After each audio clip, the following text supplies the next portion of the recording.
What's up guys, Sean here, Shock Surplus. This is Ali, Kate the Jeep.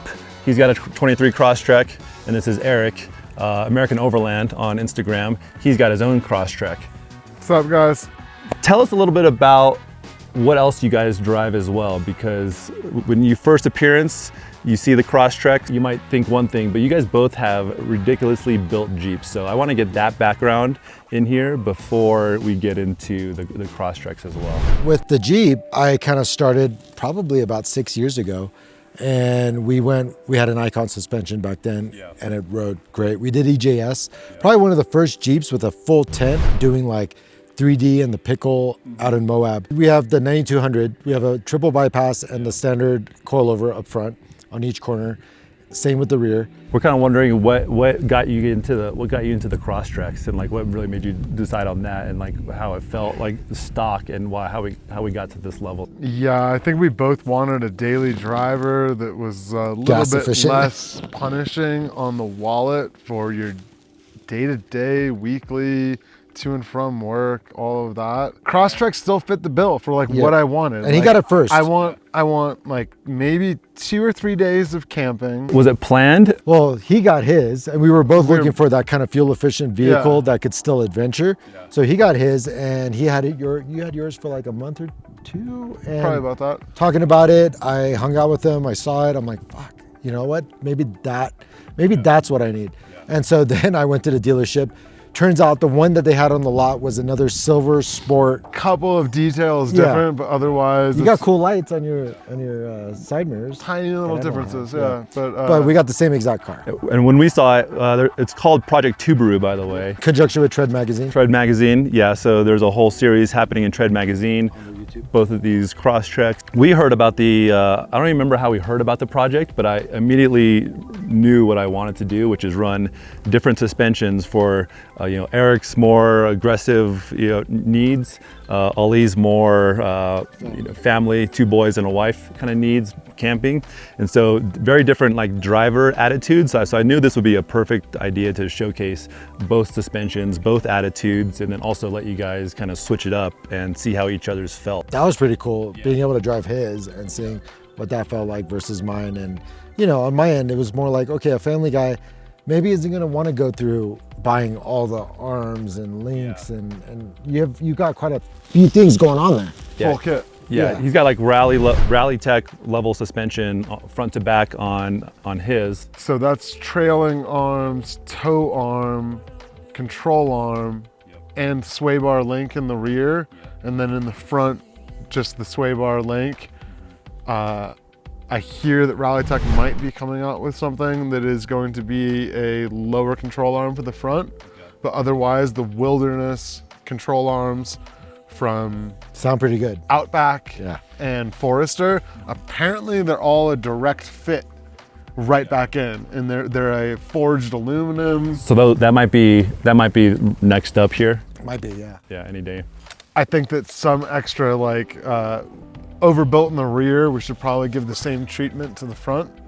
But some of those pieces on the stock setup, they felt really flimsy. I jumped his vehicle and it felt just fine coming with all of the weight back down with the Ironman suspension. So I definitely I see the pros and cons of both. Getting into that point, right, where the high speed area, the little jumpy section, you guys both did that stock, and now you guys both did it, each vehicle as well. So you got a feel for the Rallitek, you got a feel for the Ironman one as well. What's the just immediate difference between that section alone? How's the vehicle responding now versus before? I think the comfortable speed previously on the stock suspension and the comfortable speed now has probably increased by more than 50%.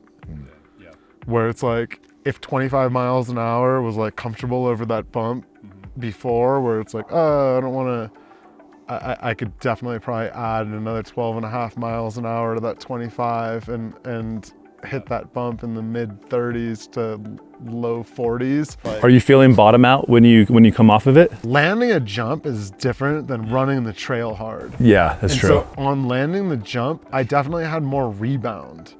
I don't know if it's the overweight coils are receiving the weight and compressing, and then extending back to their original length and just like throwing the vehicle back up. Like Yeah. the shock's not holding it back enough. Exactly. But that's the valving of the shock, not the spring. The spring feels great. The B6 shock, for the way, if I was like really driving it that way, and let's be honest, how often are you hitting jumps? Yeah. So Just today. This is an extreme example of how we can test the suspension. Both on rutted roads, but it's like the most extreme obstacle the average driver is likely to hit, whether intentionally or by accident. There's not much more you're gonna do than landing the vehicle's weight on its suspension. Yeah.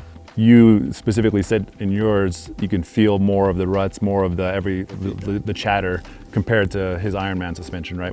The Ironman suspension was more plush. Yeah. It absorbs and eliminates any almost acknowledgement of certain small bumps. Okay. It just absorbs them so nicely, but that absorption and that comfort also comes with a little bit of a loss of driver input and driver feedback. So you're not feeling the road as much. You're not feeling when that breakaway point is gonna be, when you're gonna start slipping. I think with that softer suspension, when it starts slipping, it might be a little bit more of a surprise rather than a predictable increase of what you're already feeling. Okay. Getting to that point where like the suspension's now starting to break away around a turn. But the Ironman system felt great. And I would most be worried about, and it's true with the stock suspension, it's so comfortable, but it bottoms out way too early in its cycle.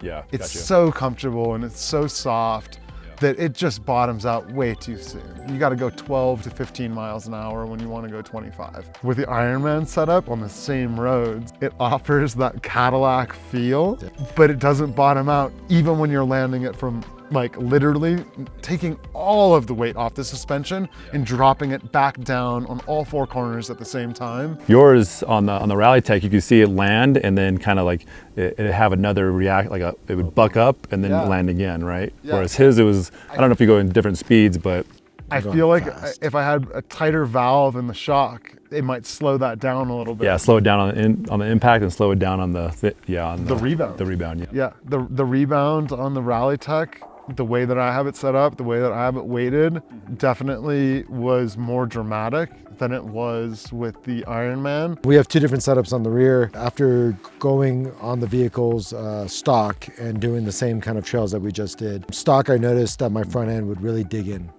I was really like using my front bumper as like a little plow as I was going into the landings and stuff, yeah. With the Ironman suspension, and I honestly, truth be told, I mean, I was happy to get the suspension. It felt great on the road. I didn't have a lot of expectation. I mean, it's out of the box. You're like, okay, it's a great affordable price point. I'm gonna throw it in and I'm not gonna expect a lot out of this. I'm an overlander, so I've got a lot of weight. I've got a goose gear like plate system and bed and I've got my tire swing out and a spare tire and a ramble rack, water, 5 gallons of water on the rear. Like there's a lot of shit going on. Like, I'm like, I don't know if everyone's doing the same thing. So expectations were here. Results were like here. I hope they last. I hope the shocks can hold up because if they want to keep running the way that they're running right now, I'm a happy camper. But at the speed that we were going and taking off and feeling the weightlessness, and then you called it that bottomless feel, where it's like it landed, but I didn't bottom out. I didn't bounce off the ground. I got into the landing and I still just kept going. I never felt that the vehicle was doing anything other than what I expected it to do. I feel like, I mean, there's gotta be a give. Like those shocks are probably gonna blow soon. I don't know. Like there's gotta be a negative because it's so positive. Driving up here, we came in last night. I didn't remember what the trail was like. And there was a point where we got into some like whoops and everything was going great. I'm like, oh, this feels good. And so I'm like, I'm just gonna keep going. And I kept going and suddenly I hit some ruts. I got a little bit of front end right passenger damage from like plowing down, and that couldn't have been avoided. It was just such a violent miscalculation of where I was and what was coming up. So that was totally user error. But then we came on that straight, hit the same jump that we were actually doing today, and I hit it by accident at speed. And I was like, oh my God, this is rad. Did it literally just soak it up? Like I was in the air for like, I was hanging for a second, right? And it came down and just like, boom. And it gives you a little bit of a false sense of like security, like you're like, oh, I'm gonna send it now. How much lift did you guys get, just for people not in tune with the actual product specs? How much lift did yours get on, I feel like Ironman? Without it being loaded, it was pretty bare bones when we brought it over to Shock Surplus. But if I'm right, we were a little bit over 2 inches every corner, and they were all a little off. I don't think any two sides matched. I would like to measure it again now that it's settled in. So maybe we'll do that. But now that we have the Goose Gear Park Series system installed, the fridge is in there, the tire swing out, I think we've kind of settled into a very level. We're probably around 2 inches or so on the front and back. So how did you feel about his Rallitek suspension after driving around some parts today? I would say the Rallitek, to me, I have full driver input. So every freaking pebble, rock, everything was coming back to me. I knew what I was going over. And you're aired down the exact same amount that I am, 25 pounds. Yep. We're both at 25 pounds. So there's the benefit of having a little plusher ride with the lower air pressure. We went with 15-inch wheels, so we had more sidewall profile, so we could air down and use the tire as like a little bit of an absorber to deflect some of that, like, you know, golf ball size and smaller kind of debris on the road. Now with the Ironman suspension on there, even better. Driving yours though with the Rallitek, I feel like we're now diverged from an everyday, really good all-around, well-balanced suspension, almost I would say almost like a Milestar tire, to a very specialized suspension system, which is giving you feedback immediately on demand. There is no soft feeling. Mine feels very soft, and I'm used to that with my Jeep, so I'll kind of float it through turns. Like, I understand the drift. I understand it's going to kind of carry me a little bit, and then I'll counter and go into the next one. With there's a delay. There's a little bit of a delay, yeah. Yes. And so you compensate. Yes. Right. So I'm turning a little bit earlier, knowing that by the time I input, I'm now into the turn. With yours, I felt like, man, any twitch on the steering wheel, any movement, it was directly feeding. It was like feeding probably back. That digressive tuning right there on the shock. Yeah, okay. Just like Bill Stein is known as just being a digressive tune, so extremely tight on all the low speed and the driver inputs. Yeah, there's definitely more of a like granular feeling on yours on the Rallitek setup. Yeah, for sure. I feel the road. I feel all the contours. Yeah, the stock suspension on road. It was super comfortable. Off-road, it was great.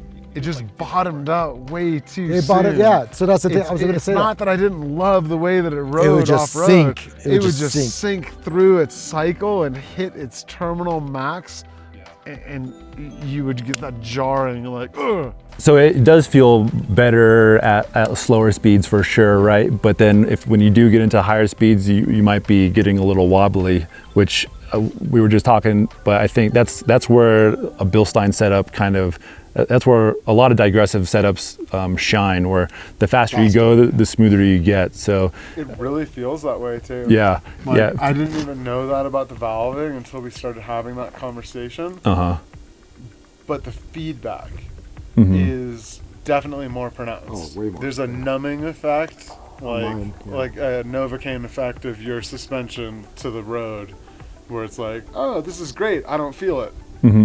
But I am sinking more, which is probably why I busted. But at a certain performance level, I do want to feel it. I do want to feel the road. Yeah, exactly. I want to feel exactly what it's doing to the vehicle, and I want the inputs and responses to be instantaneous and predictable and consistent. Yeah. You feel this difference between 30, 40, and 50. And as you go faster, the suspension really gets happy. Over 35 or 40, it's really, really soaking up things that at 15 miles an hour I would slow down for. Yeah, gotcha. Where I'm at 15, I'd be like, oh, hold on. Feels so chunky. And then at 45, it just floats. And you still have your input, but you don't have any jarring sensation. I mean, that's it has this amazing balance of driver feedback and ride comfort, but at low speeds, it is way more comfortable and Cadillac-like, at 30 miles an hour and less in your vehicle, and that feedback is definitely like being felt, and you feel it, and it's a little bit more like shaky in the vehicle. Yeah, the juxtaposition of your vehicle versus mine is really like, mine, again, coming from the Jeep thing and driving the Jeep fast and knowing how that Jeep's gonna like kind of float, and it's kind of like a boat, right?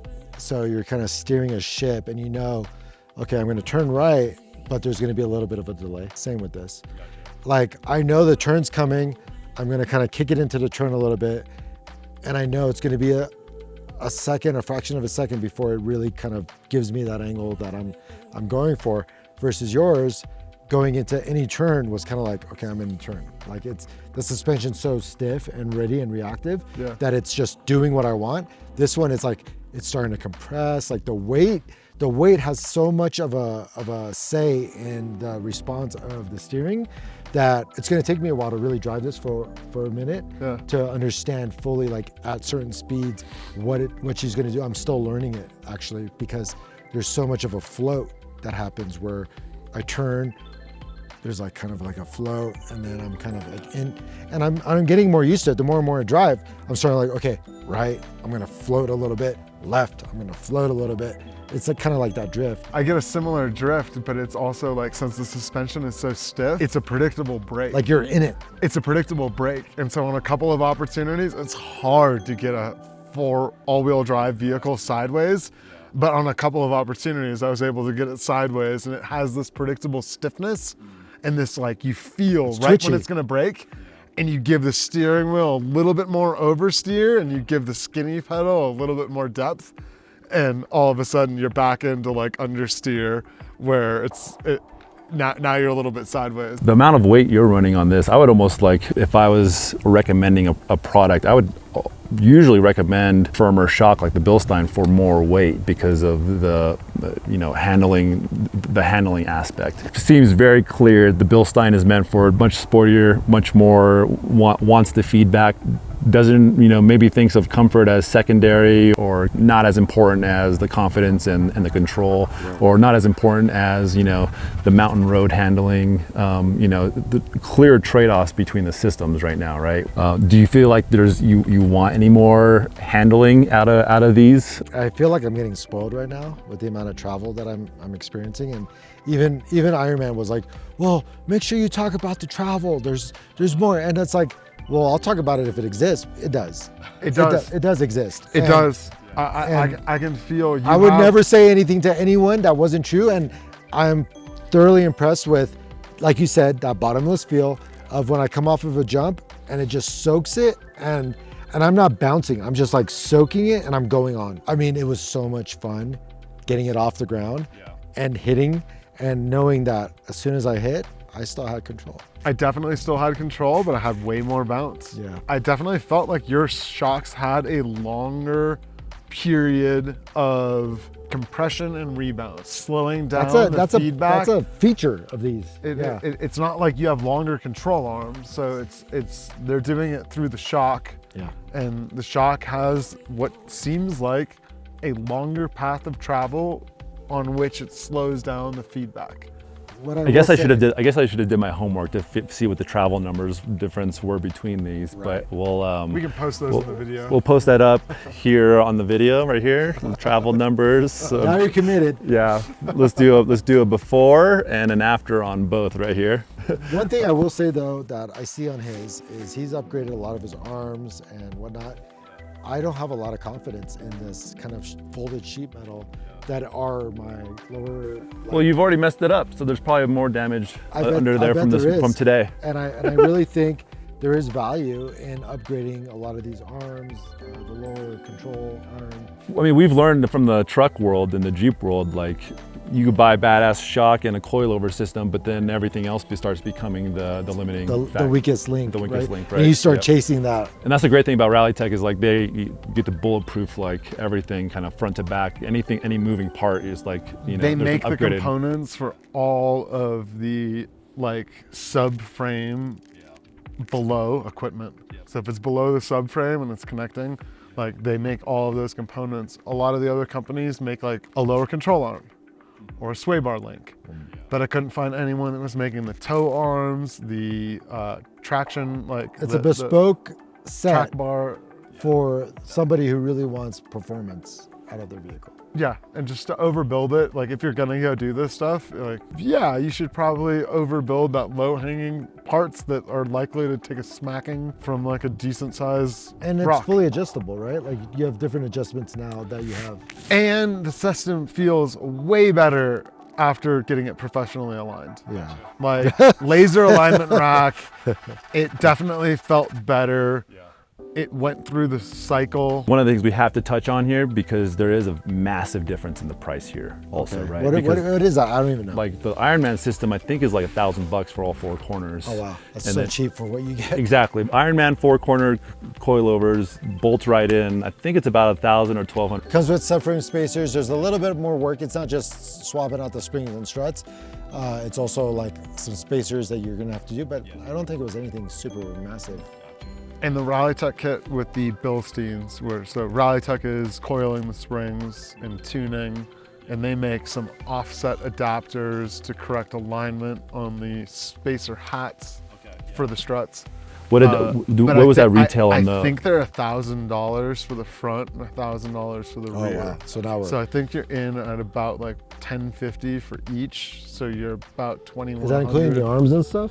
No. Oh, No. okay. So you're like $1,500 to $2,000 just for the Rallitek Front and rear shock suspension. towers, and then you got arms and you got Yeah, all so sorts then I of hardware. also did sway bar link hands at all 4 corners. So easily like a $3,000, $3,000 to $4,000 setup on the Rallitek system versus like $1,000 on this. Eric's is total full-on performance, tighter feel, bulletproof, everything else, and this is very super budget friendly, super daily driven, comfort friendly. You got a family. You want to go And overland. but it's still super Yeah. comfortable out here on the sure. weekend stuff, which is, yeah. I think that's all we've got. I hope you guys really got a lot out of this. You know, it wasn't just us talking about, you know, our nerd talk of this shock versus that shock. You guys got to really see what they really thought of their own vehicles after the before and after. This probably isn't the end too, because we still might have 1 or 2 other mystery suspensions to test out in a little while, namely probably flat out suspension being one of them, but we'll leave that for later. My dog loves the suspension. It's Leroy approved, 100%. All right, thanks guys for watching. We will catch you on the trail.